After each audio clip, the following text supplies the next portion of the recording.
Ci-dessus, on a vu comment étirer plusieurs objets à la fois. Attention, si un seul objet doit être étiré, on ne va pas forcément aller chercher la commande. On peut simplement cliquer sur cet objet et puis vous avez à chaque fois des poignées qui apparaissent, hein, c'est ces petits points bleus.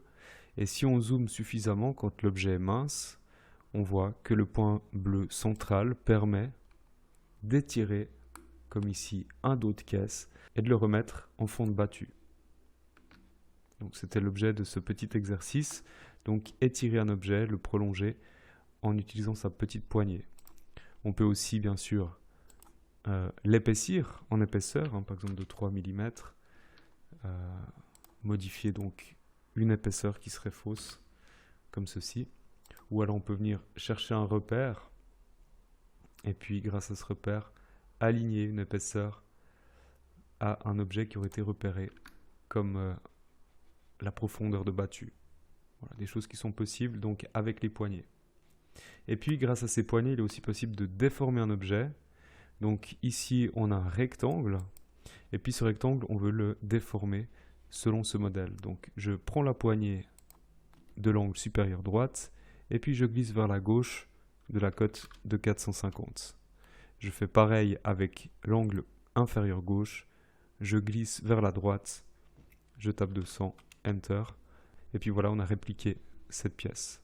On peut coter pour voir que une cote qui part d'un point à un autre, complètement décalée, hein, ces deux points, eh bien, si on a bien pris la cote standard, cette cote va rester quand même horizontale. Par contre, si vous prenez une cote alignée, alors là, si je clique sur ces deux extrémités, eh bien, ma cote sera alignée à ma ligne.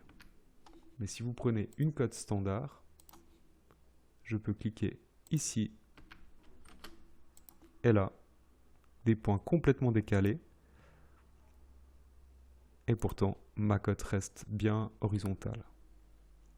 Deuxième petit exercice, on a dessiné une caisse, les côtés et dessus sont assemblés à l'onglet. On a déjà tracé ces différents éléments. On a un rectangle ici, on a deux rectangles à gauche à droite, et puis on veut les raccorder à l'onglet. Donc là, on va utiliser la poignée. On prend cette poignée et puis on la glisse simplement ici pour faire la coupe d'onglet. Pareil sur le rectangle du côté gauche. Et puis on le refait à droite, comme ceci.